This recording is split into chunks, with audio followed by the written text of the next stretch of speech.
Welcome back to this week's episode of Lindsey, Byrd and Writing is Hard. Today we're talking about fables and novellas, how to write a novella, what to think about while writing one, and how to mimic the style of a fable while bringing a novella to life. We also talk about one particular novella's journey to publication, including what happens if you get a publishing deal before you find an agent. I hope you enjoy.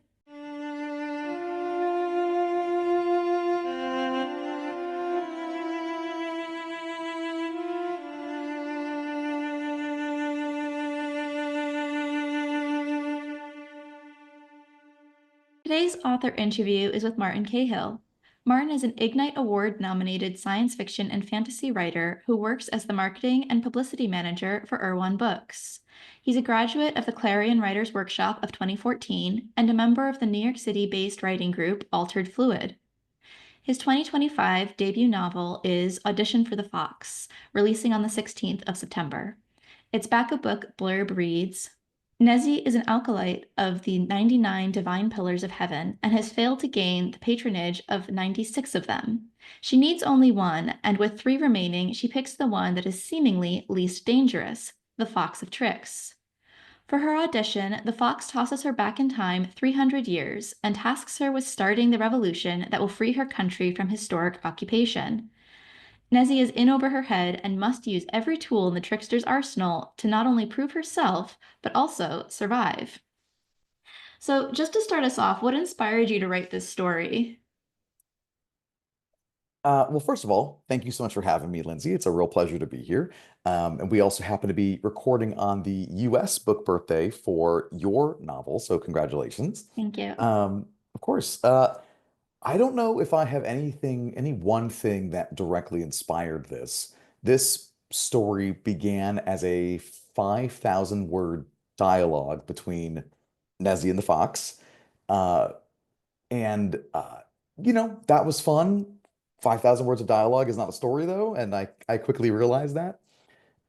And I mean, the initial seeds for me began with like uh because I love tricksters in mythology, Anansi and Loki and like all these various figures whose whole job it is to sort of just be like a pain in the ass in the certain rears of certain gods and certain mortals. And I kind of was really like when I don't get something like a trope or a genre, or if I like have trouble wrapping my head around it, the way I figure it out is by trying to write that version for myself. Like how do I find my way into that? And so with tricksters, I was like, what's the whole point of having a trickster in your pantheon?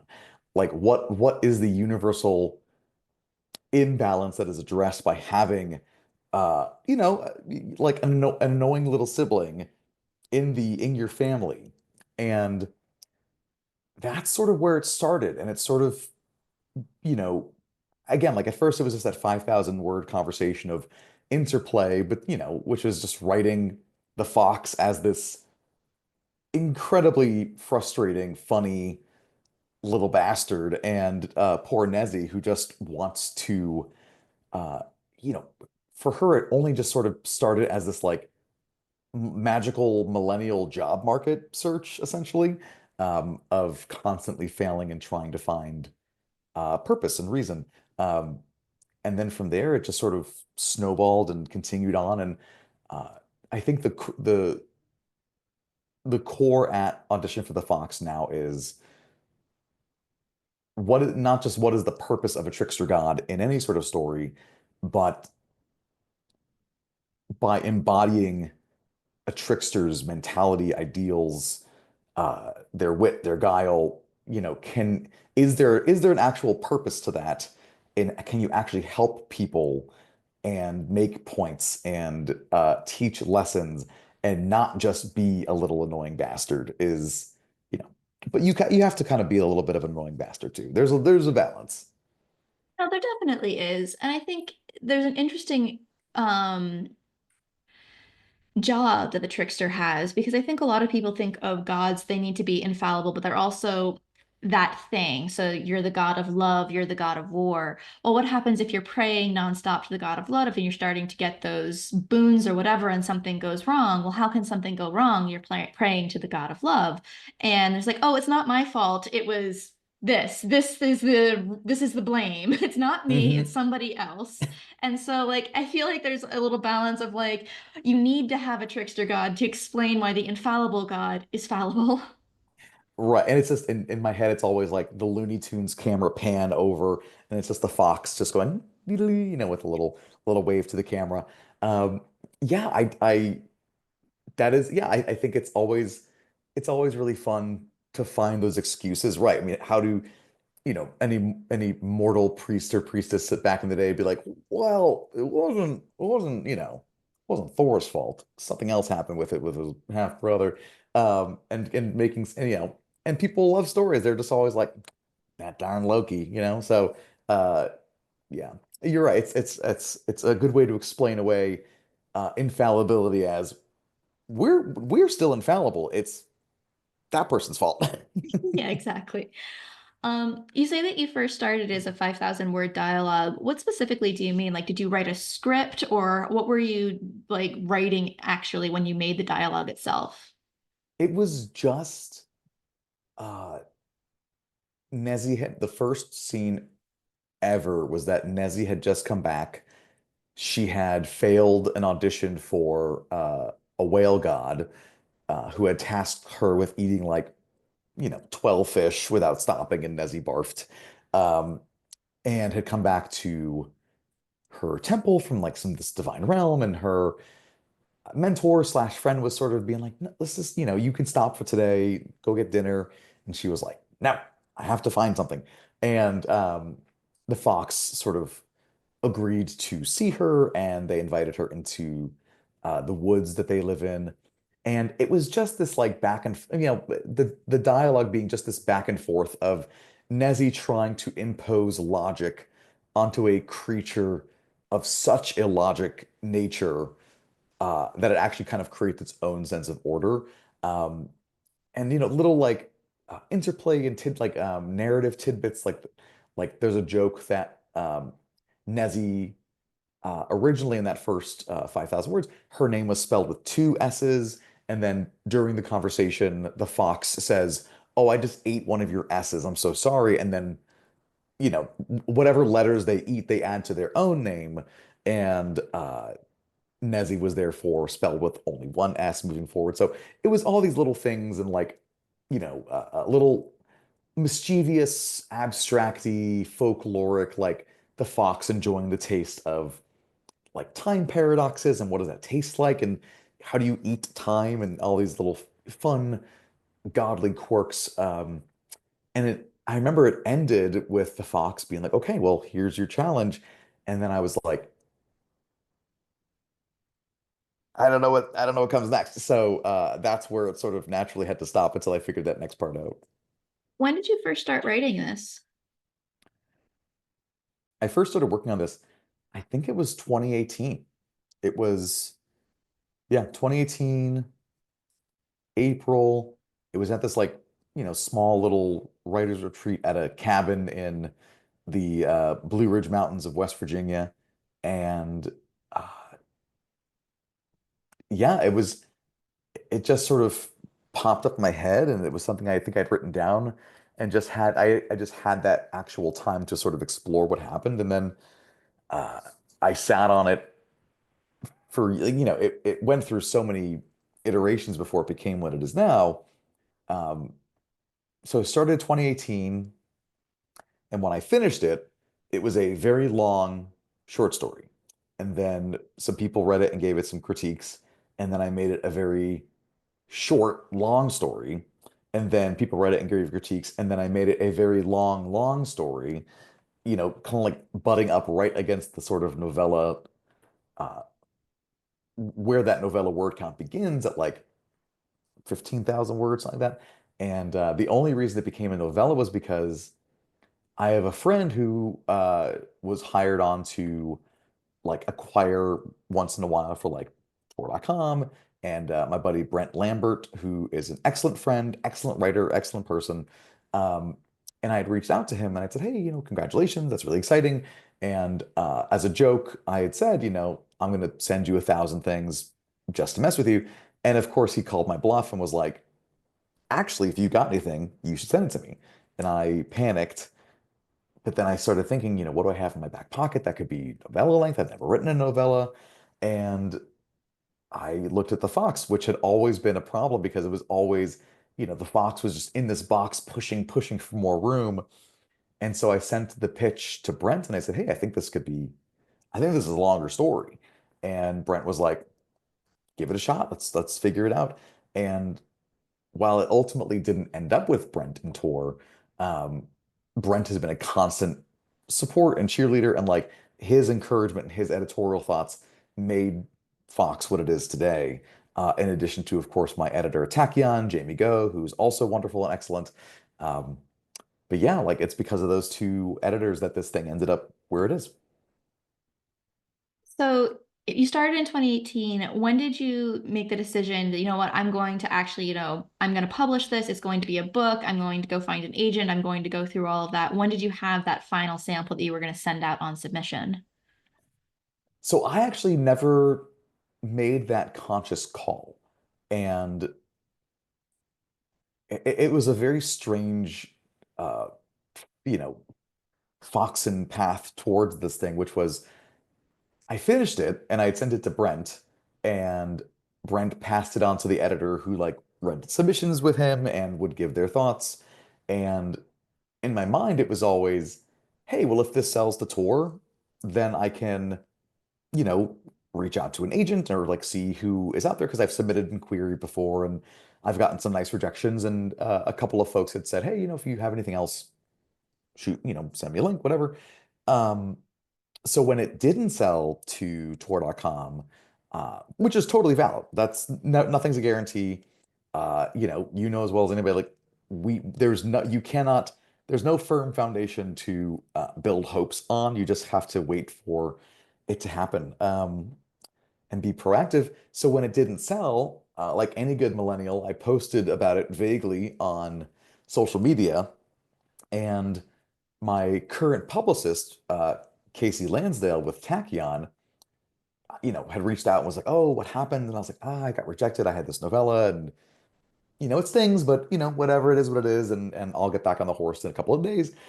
And at the time, she was like, "Well, if you want, I could put it on the desk of Jamie here at Tachyon. I can't guarantee she'll read it. I can't guarantee that like she'll even look at it in the next 6 months. But like, if you're looking for a place to send novellas, we do novellas." Um, and I, said, hey, why the heck not? Casey was being very kind and I sent it off her way and said, hey, look, here it is. Um, Hopefully she likes it. If she doesn't, no big deal. There's always plenty of other stuff to be working on. So I heard back like 6 months later. So April of 24, Jamie wrote to me and didn't really even like make an offer so much as wrote a giant email about all the things she liked, but then all the things that she wanted to change and like update and edit and like her editorial thoughts, and then ended it with like, so yeah, we want to do this, right? And I was like, yeah, sure. Hang on.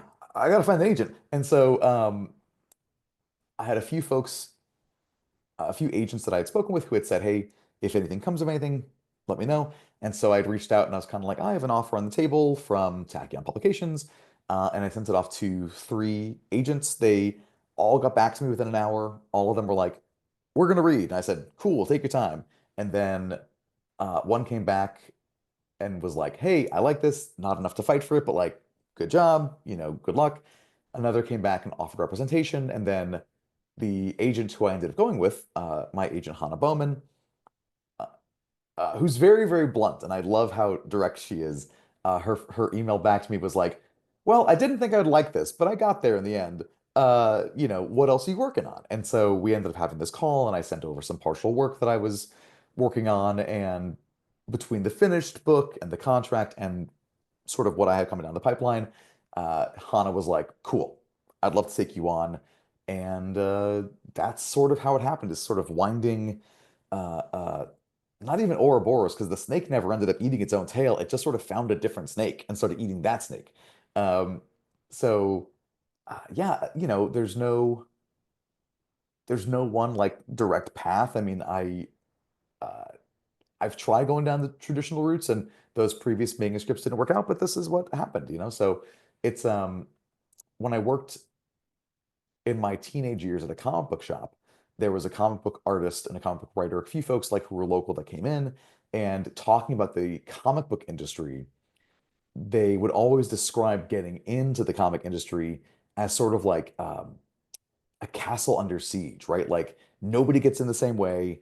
Nobody gets in the same way twice. So, if you rappel over the walls, then they're going to put spikes in the walls. If you dig under the moat, then they're going to put an alligator in the moat. So everyone sort of has their own way in, and I feel like that's very similar in the publishing industry, whether you are writing or working in it or editing or whatever. Um, everyone's path sort of ends up being this uh, its own unique, weird little chain of dominoes. So that was mine.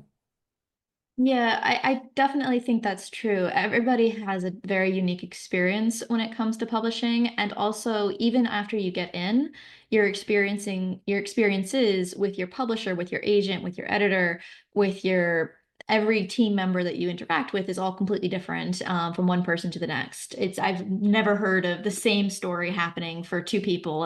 Everyone has their own reflections and moments that take place from start to finish. So Oh, it's oh, very hard to give totally. advice. Totally. And I think like that's why I think a lot of advice feels so evergreen because there are certain things that won't ever change, right? Like if you're going to query traditionally, hey, here's great ways to do your pitch letter. If you're going to, finish a book, hey, here's tips on how to finish an actual book because you have to finish the dang thing before, you submit it. So I think because everything else is so freaking ephemeral or amorphous, like everything else is so subjective that I think that's why a lot of people are like, well, I always see the same advice. It's like, well, yeah, man, because that stuff never changes. You might sit down next to someone on the subway and they might be reading your manuscript over your shoulder and they might be like, hey, I'm a junior assistant to so and so at this agency. I couldn't help but be a creep and read your book. What's it about? Like, you never know what that's going to look like. So you're right. It is always interesting to see everyone's journey just has those little tweaks and differences, which is always so fun. Yeah, absolutely. You said that you had two agent offers. One said that they really liked it. One gave you a little bit of pushback. Not maybe not pushback, but one was like challenging a little bit. Why did you decide to go with the person who challenged you instead of the person who was just like, yeah, I love it? Uh, Well, I got to give a shout out to that other agent, Cameron McClure, who is an incredible agent, a very good person, a friend of mine who I'd known for many years prior to this. In fact, like she was the first agent who had ever like reached out to me as a writer and was like, "Hey, do you want to go get lunch sometime and talk about book stuff?" And I learned very quickly the etiquette at those things because we like went and got lunch somewhere and the bill came and I was like, cool, so you want to like cut it down the middle? And she was like, no, that's not how this works. And I said, okay, so I'll get tip? And she was like, no, I'm the agent that invited the writer to lunch. I've got it. And I looked at her befuddled and I was like, so I'll get next time? And she was like, just be quiet. But so Cameron I'd known for a while, and I was friends with, and like that might have been part of the reason is because things felt very comfortable with Cameron in a good way. That was not a bad thing at all. But at the end of the day, what interested me about Hana was that there was that level of pushback. There was that level of like, uh, like why are you making these choices? Where do you want to go in your career? Um, like one of the great strengths of Cameron and why, like I spoke with a couple of her clients while also speaking with her, is that she is very flexible. She wants you to follow your ideas. She wants to support you in your path. And I know that as a creative, I could get to that place, but I also know that between my ADHD and my day job and life with a capital L, I do need direction and I do need someone to help me sort of put the bumpers up on the bowling lane. Um, and right from the get-go, Hana had that vision slash wanted to know how she could direct me best. So it was this very interesting balance between like, hey, like, what are you working on? What do you want to be working on? Cool. Well, if that's what you want to be working on, I think we need to do this next so that when this gets off pitched or whatever, then you got this waiting. And so there was a bit more of like a like business perspective and a career path perspective, which I appreciated. And ultimately kind of and it's again one of these weird wibbly wobbly things where the partial manuscript I had sent to Hannah, I also sent to Cameron.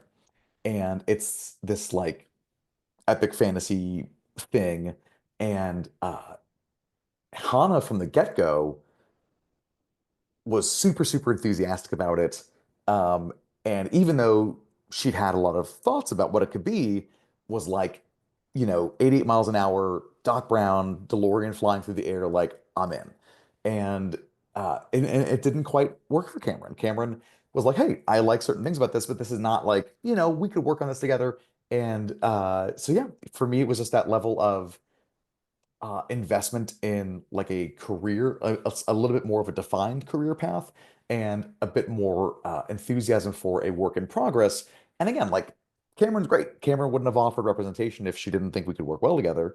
And I agree with that. But I also think with that particular project being the next thing in line potentially, it was sort of like, okay, cool. Like but if she felt a little cooler on that than Hana, and that again, it's all these little things that like push you toward who you might work best with because it's also a business, right? Like, uh, and Hannah and I, while friendly, like had not become friends in that like collegial, industrial term the way that Cameron and I had. So that's sort of where my gut was pointing me at the end of the day. And again, Cameron's a wonderful agent and like who immediately responded with like, hey, I totally get it. I'm really happy for you. Congratulations. Keep up the good work. Let's get coffee sometime. And that's all I could ask for. So Most people, when they have their manuscript, they don't sell it to a publisher prior to getting an agent. There are people, though, who do sell it to publishers and then decide they don't want an agent. They just work directly with the publisher, and that's that. Why did you first? You had your own unique situation with selling it, but why did you decide to go back and get an agent to continue on throughout the rest of that process? that's a great question. And it is something I did think about that for a little while. And Hannah even said, like Hannah, again, like we'd been in contact before. The Fox even happened, and I'd made a mention even like a year or two prior. Oh, hey, an editor at tour might want to see something from me someday. Like, what do you think? Is that something you'd ever be interested in? And at the time, Hannah was again very honest and was like, look, the commissions that agents get on those things is very sparse. Um, and if you need a couple extra dollars in your pocket, then there's no point in having an agent. She was like, you would only really want to get an agent if it was a larger deal or if you felt more comfortable having someone read a contract and it was a one-off relationship. Um, and I don't blame her at all. And in fact, part of the reason that she offered representation for me was, hey man, you got novels in the work, right? Like you want to be doing this with your career. And I was like, totally. And so us working together was sort of predicated on the fact that like there would be more contracts down the line. And and there would be more work for her and for me, and we would have an actual working relationship. Um, but I know, there are plenty of people out there who might not have made that choice. And for me, it was sort of a twofold thing. I've done time and contracts. Like I freelanced for like 9 months to a year with the Jabberwocky Literary Agency way back in like my early 20s because when I was first getting started, I was like, I want to learn as much as possible in every avenue as possible. So I've done time in editorial, I obviously work in publicity marketing. I like, and when I say time and contracts, I mean like I was literally scanning their entire catalog of contracts since Jabberwocky was started ages ago with Joshua Bilmus. And so I got to read all these different contracts and like read the contracts of authors from their very beginning to like where they are now. And first of all, just a very cool experience to like see what is normal, see what is not normal, like what is a standard debut versus like a big debut, all these things. And I also realized I was like, wow, I would be really bad at this. I'd be really, really bad at like navigating all these different things. I think I wouldn't be very, like, it would not be one of my strong suits to like go through this labyrinth of terms and conditions. And so the first part was sort of like, yeah, I don't know if this is my strong suit. And I don't necessarily know that like I'd be able to make the best choices for myself as opposed to somebody who knows what's going on, knows how to read these contracts, and can do the best for me. But on the other hand, also like not having an agent, and if you were to go sort of like a self-published route, which again is such a viable option, it has never been easier and like smoother for a writer to like go out there, self-publish their work, or like hire a freelance editor or hire a freelance publicist or anything like that. Like it's been there's so many wonderful options available. And I know for me, I already do that in my full-time job. Like my full-time job is being on Canva. It is social media. It is website design. It is cold calls and emails and publicity and budgets. Like I already do that. So there's a part of me that was like, well, if I ever want to go that route, I know the kind of work I'd be adding to my plate. And for me personally, that plate's already full of the work for other people. So uh, it was a twofold decision of like, hey, like I would really want, I mean, and this is sort of going more into like a why traditional versus self-publishing, but like for me, it was like having that person there as an expert in the field who can help me make choices and like, read the Rosetta Stone of contracts, in addition to like, hey, in my off time, I want to be able to focus just on the writing as opposed to all these other things. And having an agent in my corner just made that a bit more fruitful. So, your relationship with your agent, did you do any editorial edits or did you go straight to the editor because you already had everything kind of squared away with an editor at that point? Yeah, I mean, honestly, yeah. So Jamie's comments came in first, then Hannah signed me, and then we all got on an email together. And I was like, hey, Hannah, here's Jamie's thoughts. What do you think?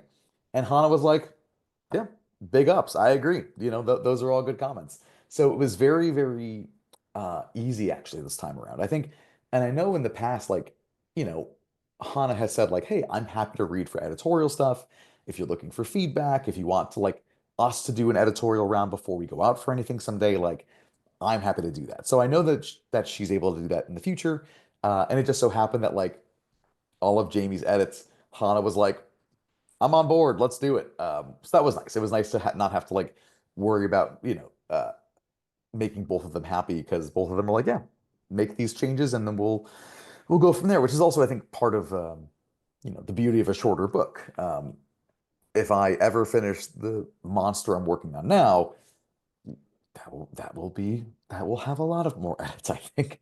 But if I'd be in the words of my father-in-law, it'd be a nice problem to have to make all those edits because it would mean the book is done. So fingers crossed.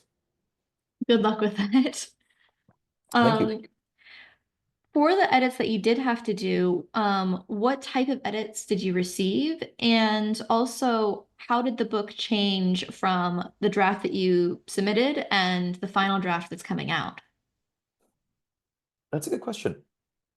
I think a lot of the edits that Jamie had asked for and uh, that Hannah was on board with was really it was centered more around like specificity, um, especially in a time travel book, um, which this sort of inadvertently became over time. Joke, but there were moments where Jamie was like, my guy, do you think a mountain range can be flattened down into a plains over the course of a couple of centuries? And I was like, I don't know. And she was like, right. So why don't we work on that? Or, hey, Marty, you made a mention of, in Nezi's timeline, in her present day, XYZ technology is apparent, but why in the past is this here? And I'd be like, oh, good point. So it was a lot of these little finicky bits of timeline checking and world building, um, like mentions, like it's that fine line of world building where you're like, I want to mention cool stuff, even though I know it won't be a part of the plot, but I want to mention it because it is part of the larger world and will help everything feel sort of fuller and more built in. So riding that line of, hey man, like you got to cut some stuff because you mentioning cool tattoos is great, but has nothing to do with anything and like does no bearing on the plot. So like cut this page, focus on this instead. So it was all these little specific bits that like made it stronger in the end. And I think the other major edit is that so the novel is novel. The novella, I mean, it's basically the longest novella one could have. It's literally like 39,996 words. Uh, I got it just in under 40. Um, but so but the novella, the way it's structured is in between every section with Nezzy and the fox, you get a like a fable. You get like an in-world folk tale or fable or myth, or you see various stories of the fox and their various siblings, and like and the way that those are structured is that every story that you read, every fable sort of leads thematically into the next section that you'll be getting to. So like, and so part of that was Jamie being very excited and saying like, "Hey, how do we change these and like tweak them so that like, can we pull from various like oral storytelling traditions? Can we pull from various like written storytelling traditions? Can we tweak the voice on this and explore this facet of the fox on this end?" Um, and so all these little bits and bobs that just make these various storytelling traditions ring a bit more authentically off the page, as opposed to just like, their version of Once Upon a Time is in the days before we were clay and cloud, because in this world, humanity's built from the clay and the clouds that were left over from the making of the universe from the pillars. So they were fashioned. So in the days before clay and cloud is sort of their Once Upon a Time, and so making those feel a bit more lived in, and a bit more like there's a story that like Nezzy's grandma tells her. There's like a story that like someone around a fire is like telling a bunch of kids, so like all the kids are like involved in talking back.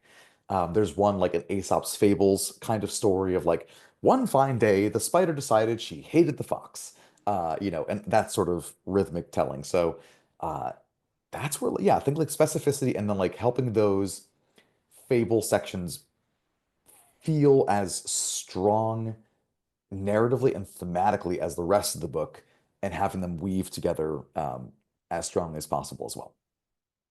A lot of complexity in what you've described because, like you said, your book is just under 40,000 words, but you're trying to add a lot of world building elements.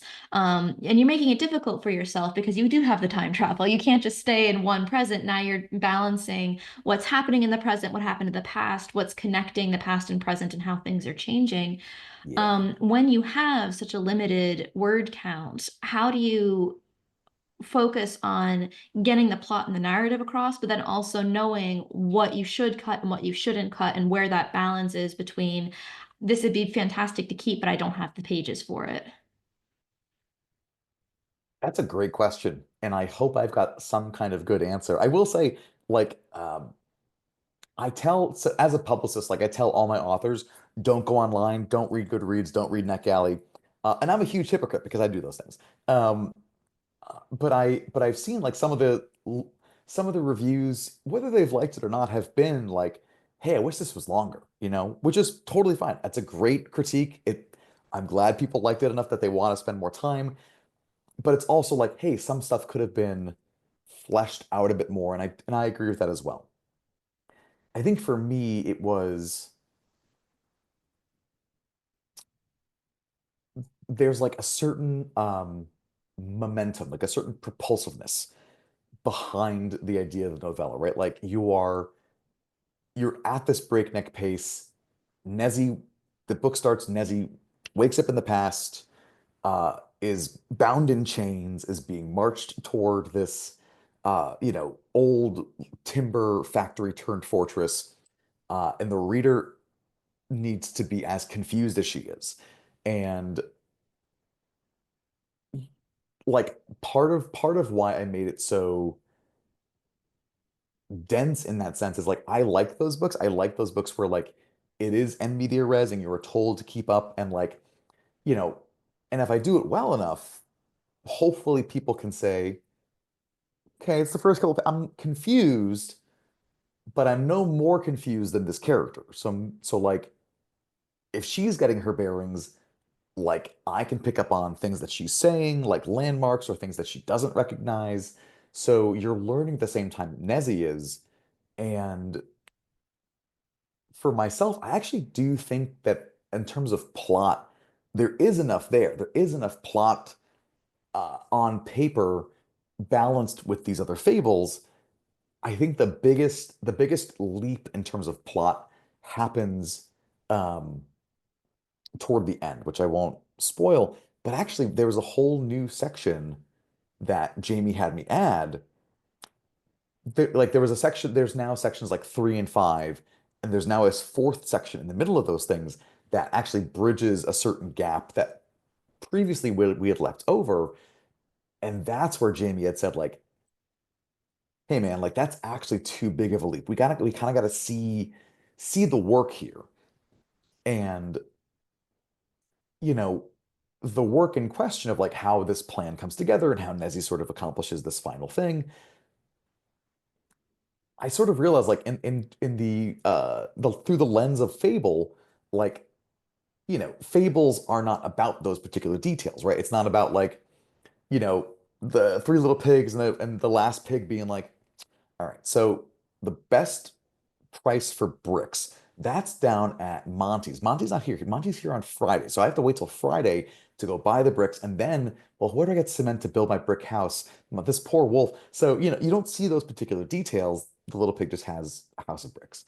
So for me, it was that new fourth section. There is plot in there. Things do happen in there, but it really became a place where I had space to add more character moments. There are characters that Nezzy meets in the past that become her friends and her allies, and it gave me a good chance to spend more time with them, build more complexity into them, and so I think like, but in terms of plot, like there is still that moment from 4 to 5 now where I do kind of cover in a paragraph of like, hey, this stuff happened, you'll see. Like, and I know I did that. And I know it's gonna probably annoy some people, and I'm sorry about that. But I do think it is in keeping with the idea of like Nezzy is in a story. She does find herself in this sort of fable. She is living out this moment and staying true to that. Staying true to that was a nice shortcut into not taking another 10,000 words to be like, Nezzy waited until Tuesday morning at 8:15 when she knew that this guard, so it's one of those things where it's a bit of a leap of faith, but hopefully by that point in the book, you're like 75% into the book. Hopefully that by that point, even if it's a little annoying, readers will still be like, if you've built enough trust with me, the writer, hopefully they'll trust me enough to take that bit of a leap with me. You mentioned earlier that you were also writing an epic fantasy, which is quite different from a novella, fable-esque type story. Yeah, yeah. Are there any other genres that you're interested in that you haven't had a chance to write in? What interests you about shifting between writing fables versus an epic fantasy, which is much more detailed? Where do you want to go, I guess, is the best way to put that. I want to go everywhere and anywhere.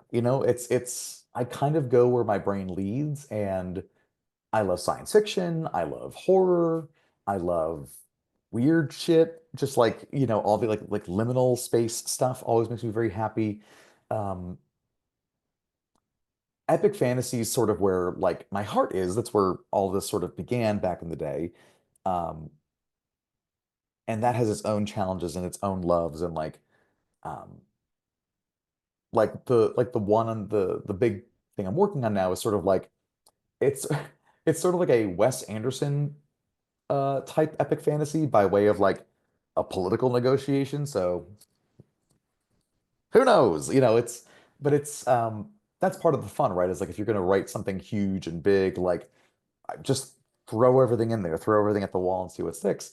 Um, but I kind of want to be able to go anywhere and like do anything. And like as long as I'm interested in having fun, that's where all the joy lies, right? Like, I mean, I think when you've been doing this as long as we have, like when you're diving into an idea, when you're diving into a story, like we know how to write a story. We know how to tell a story. It's how do we find the best way to do it? Like, how do we find the best way to get our characters where they want to be? And um, where are they starting versus where are they ending? And um, you know, everything else is just like, unless I'm specifically trying to like do something with a certain genre, like with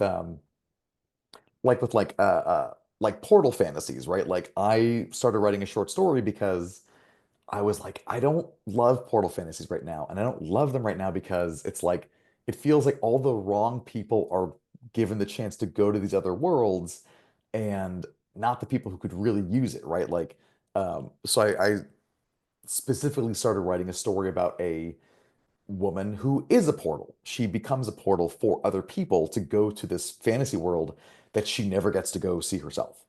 Um, and so, but like from there, it was like, oh, well, she's the entrance to this place. So the natural question was like, well, what happens if she meets a person who is an exit? So she like sees on the L train someday, like a person becomes a portal and someone comes out of this world. And of course, that's not supposed to happen. You're not supposed to meet each other. Things happen. Or like generation ship stories where I'm like, great, you're drifting through space for 200 years. Sorry. Like I was like, well, for me, I was like, I don't get that. Like, I don't, like it for me, I was like, what? I don't find it. What's interesting about that to me? And then I was like, oh, so I started writing a story about a worker on a generation ship who is being haunted by the planet they left, who misses them. The planet misses them and wants them to come back and doesn't get why everyone left. So then I was like, oh, well, there's my way into it, right? So, you know, I've got a, like, yeah, like I'm just like yourself. I'm sure like half a dozen ideas in my back pocket on any given day. And I just want to have fun and tell stories that people feel seen in and people feel moved by and that offer something that might be entertaining, but also might help people feel hopeful or lifted up or less alone. I think like I was a lonely kid, so like any book, if I'm able to write a book or anything someday that helps people feel less alone, then I think that I uh, can consider my, job well done, or at least like little Marty in here will be happy. So, Well, we always want to make ourselves feel good at the end of the day when we're writing these things well, as well. fair enough. Yes. Yeah. We are running low on time, so before I let you go, I just wanted to ask, is there anything we haven't had a chance to talk about that you did want to talk about today? Um, I don't know. I don't think so. I think I love our conversation. I think we've covered a lot of good stuff. I mean, at the end of the day, I think the only thing I'll say that I think, you know, you can tell me if you agree or disagree, but like I just want to continue to like be very, very vocal about gratitude and like how grateful I am that people, uh, e- readers, folks like yourself, librarians, booksellers, media, like anybody out there who like takes a second out of their day to read this book or talk to me or like anything, I'm very, very grateful for it. I'm very, very grateful to you, Lindsay. And like, thank you so much for having me. Um, because especially in like the day and age we live, the premium currency is attention. It's where do you put your focus? What is important to you? And um, I know there's a lot of really awful, dangerous, um, horrifying things happening in the world.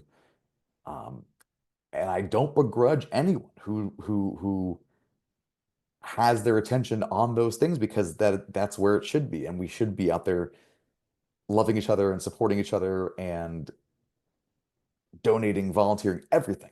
And so on top of all of that, and anyone who turns my way and sees, you know, a cheeky little fox on a shelf and wants to take a few seconds to read a few pages and either be entertained or feel less alone or laugh or just go sees Nezzy struggling through 96 different auditions and goes, yeah, girl, I get it. Um, thank you. Bottom of my heart to the very top. Thank you. Because um, yeah, it's you might feel the same way. It's wild we get to do this. It's wild like we get to put words on paper and help conjure worlds for people. And I'm just really grateful. So thank you. Thank you for being here today. I really appreciate it.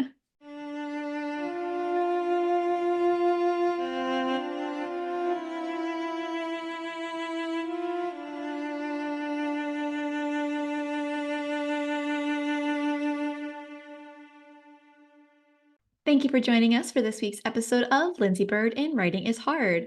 Martin Cahill's book, Audition for the Fox, is available the 20th of November, 2025. You can find out more about him and where to find it in the description. If you enjoyed this content, please do like, share, and subscribe so we can continue to bring you more. Bye for now.